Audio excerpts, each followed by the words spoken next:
Hello students, नमस्कार। आज की इस वीडियो में हम लोग कवर करने वाले हैं यूनिट 8 जो कि आपका चार्ट से रिलेटेड है।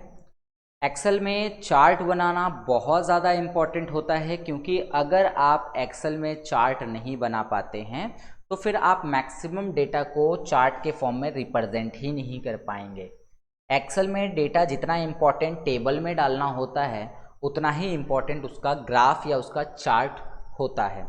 तो इसके लिए हमने यहाँ पर कुछ आपको चार्ट के टाइप दे रखे हैं, जिन टाइप्स को आप अपने हिसाब से डेटा बदलकर बना सकते हैं, और यहाँ भी कुछ एग्जांपल्स आपको दिए गए हैं। तो आइए देखते हैं चार्ट क्या होता है। चार्ट्स आर ग्राफिकल डिपिक्शंस, ठीक है, sorry, graphical depictions of data in your worksheet. तो डिपिक्शन की जगह आप रिप्रेजेंटेशन भी लिख सकते हो, रिप्रेजेंटेशन, ठीक है, रिप्रेजेंट ATION। तो चार्ट क्या होता है? कोई भी आपका जो डेटा है उसका ग्राफिकल रिप्रेजेंटेशन होता है, ठीक है। Excel can build a chart automatically. Excel automatically क्या करता है? एक चार्ट बना देता है बेस्ड ऑन एग्जिस्टिंग डेटा के आधार पर। After which the chart can be moved. इसके बाद में चार्ट को आप मूव कर सकते हो, रीसाइज कर सकते हो, अपने हिसाब से छोटा बड़ा कर सकते हैं, डिलीट कर सकते हैं, और इससे ना आपके डेटा को कोई इफेक्ट नहीं पहुंचेगा। मतलब आपका डेटा बिल्कुल भी डिलीट वगैरह नहीं होगा।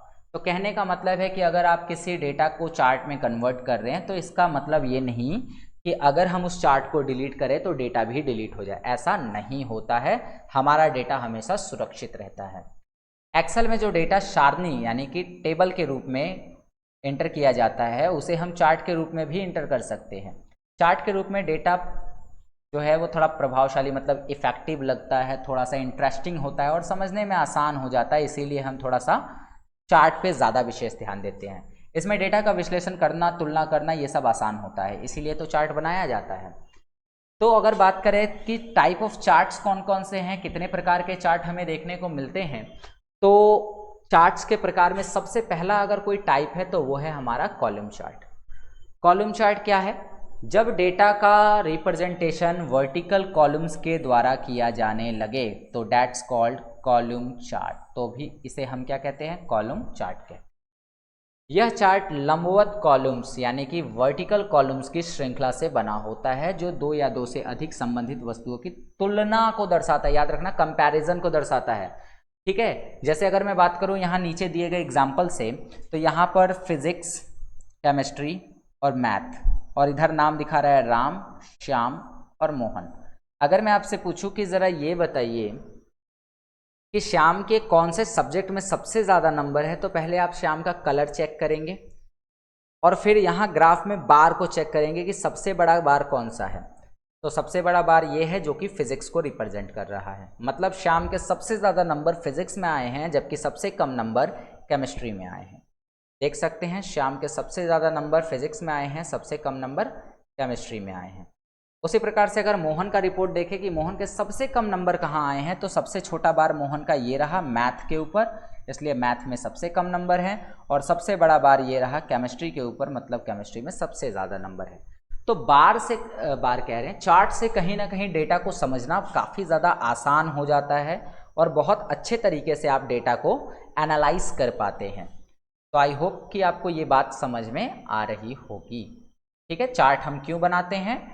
डेटा को कंपेयर करने के लिए, एनालाइज करने के लिए। डन। तो यहाँ पर एक स्टेप लिखा गया है कि आपको अपने डेटा रेंज को सेलेक्ट करना है।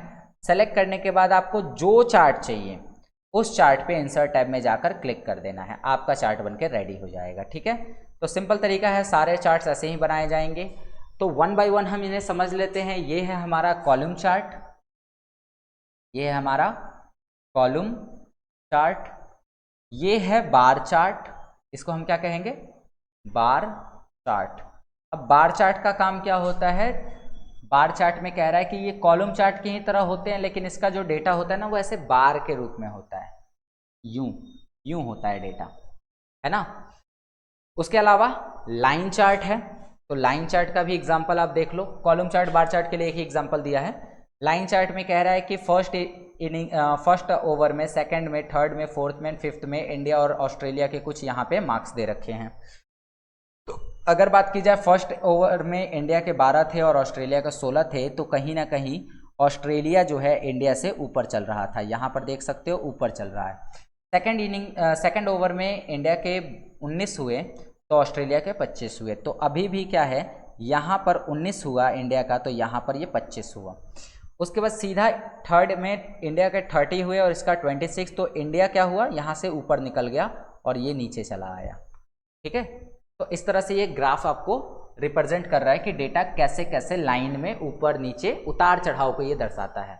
लाइन ग्राफ जो होता है वो डेटा में उतार चढ़ाव को रिप्रेजेंट करता है, जबकि बार चार्ट और कॉलम चार्ट कंपैरिजन को रिप्रेजेंट करते हैं। ठीक है, तो अलग अलग सिचुएशन के लिए अलग अलग चार्ट दिए गए हैं, तो इनको आपको कर लेना है लाइन बाय लाइन। अगर बात करें कि पाई चार्ट है, तो पाई चार्ट के लिए आपको ये डेटा तैयार करना है और डेटा तैयार करने के बाद उसका पाई चार्ट बनाना है। अच्छा, पाई का मतलब होता है हिस्सा कंट्रीब्यूशन। जैसे अगर देखा जाए तो इंडिया का टोटल पॉपुलेशन में कितना कंट्रीब्यूशन है, तो इंडिया की जो कंट्रीब्यूशन है वो है 31%। ये पूरा पाई जो होता है 100% का होता है, इसमें से 31% केवल इंडिया के द्वारा कंट्रीब्यूट है। ठीक है, ये मैंने रैंडमली डेटा चुना हुआ है कुछ भी। फिर अगर बात करें कि पाकिस्तान की कितनी है, तो पाकिस्तान का है 26%। ठीक है, अगर बात करें बांग्लादेश 18% कंट्रीब्यूट कर रहा है, नेपाल जो है 14% है, और जबकि भूटान 11%। तो ऐसे हमने कुछ डेटा लिए और उनको पाई चार्ट में बनाए, तो ये कंट्रीब्यूशन को शो कर रहा है, हिस्सेदारी को बता रहा है कि किसका कितना हिस्सा है इसमें। ठीक है, तो यहाँ पर हम पाई चार्ट को भी बनाएंगे। एरिया चार्ट की अगर बात करें तो यहाँ पर एरिया चार्ट बता रहा है कि कुल ज़मीन कितनी है किसके पास। लाइक अगर बात की जाए इंडिया के पाकिस्तान के पास लैंड कितनी है 22% और इंडिया के पास 25%। उसमें से वाटर कितना है, तो 25% हिस्से पे वाटर है, 30% हिस्से पे वाटर है। माउंटेन कितने हैं 13% में और यहाँ है 15% में। डेजर्ट कितना है 25%, 20%। प्लेट्यू यानी कि पठार कितने हैं, तो 15% और 10%। टोटल मिलाएंगे ना तो 100% हो जाएगा। तो कुल इंडिया के 100% में से 25% लैंड है, 30% वाटर है। हाँ, ये डेटा गलत है, लेकिन यहाँ पर आपको चार्ट समझाने के लिए इस तरह से इस डेटा को हमने रखा है। ठीक है, रियलिटी में ये जो डेटा है वो कुछ अलग ही होगा। अगर रियल में आप जानोगे कि इंडिया में लैंड कितना है तो आपको कुछ अलग डेटा मिलेगा, वाटर का कुछ अलग ही डेटा आपको मिलेगा। तो जैसे ही इतना करेंगे आपको यहाँ पर ये सारी चीज़ों का क्या बना के दे देगा, एरिया चार्ट बना के देगा। अब सवाल ये है कि सबको हम कैसे करेंगे। एक स्कैटर चार्ट भी है, सेम वही चीज़ है।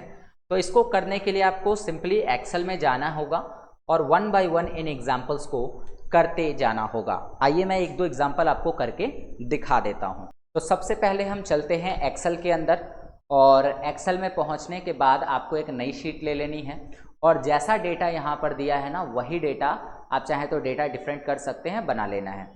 तो यहाँ पर नेम, फिजिक्स, केमिस्ट्री और मैथ, तो आपको भी यहाँ एंटर कर लेना है नेम। मैंने यहाँ पे डेटा को ले लिया है, बना लिया है, और उसके बाद में इसे मैं थोड़ा सा बॉर्डर कर दे रहा हूँ, प्लस में थोड़ी इसकी अलाइनमेंट्स कर दे रहा हूँ, और यहाँ पर इन हेडिंग्स को मैं थोड़ा हाईलाइट कर दे रहा हूँ इस कलर के द्वारा। तो इस कलर के द्वारा मैं इसे हाईलाइट कर दिया। नाम को भी चाहें तो आप हाईलाइट करा सकते हैं, बट उसकी कोई ज़रूरत है नहीं, लेकिन कोई बात नहीं। डेटा हमने यहाँ बना लिया। डेटा बनाने के बाद सिंपल स्टेप क्या है कि आपको इसे सेलेक्ट करना है। सेलेक्ट करने के बाद आपको सिंपली क्या करना है, पहले डेटा आपका सही बना होना चाहिए। आप अपने हिसाब से डेटा को बदल सकते हैं, लेकिन डेटा का फॉर्मेट यही होना चाहिए। सेलेक्ट करने के बाद आपको इंसर्ट में जाना है और यहाँ से आपको चुनना है कॉलम चार्ट। तो देखो ये कॉलम चार्ट है, नीचे जो है वो लाइन चार्ट होगा, है ना। यहाँ पर आपको इंसर्ट हायरार्किकल चार्ट है। तो बहुत सारे ऐसे चार्ट्स के ऑप्शन दिए हुए हैं, जिसमें से अभी फ़िलहाल हम यूज़ करेंगे कॉलम चार्ट का। तो 2D कॉलम चार्ट्स यहाँ पर लेकर बस ओके कर देंगे और देखेंगे कि हमारे पास एक चार्ट बनकर आ चुका है। ठीक है, ये काफ़ी बड़ा है, तो इसे आप साइज़ को मेंटेन कर पाएंगे। यहाँ से साइज़ को छोटा कर लीजिए। ओके, तो इस तरीके से जो है आपने चार्ट एक डिज़ाइन कर लिया। तो ये है हमारा चार्ट। अच्छा, यहाँ पे चार्ट का टाइटल आप बदल सकते हैं। चार्ट का टाइटल क्या होगा, स्टूडेंट डेटा।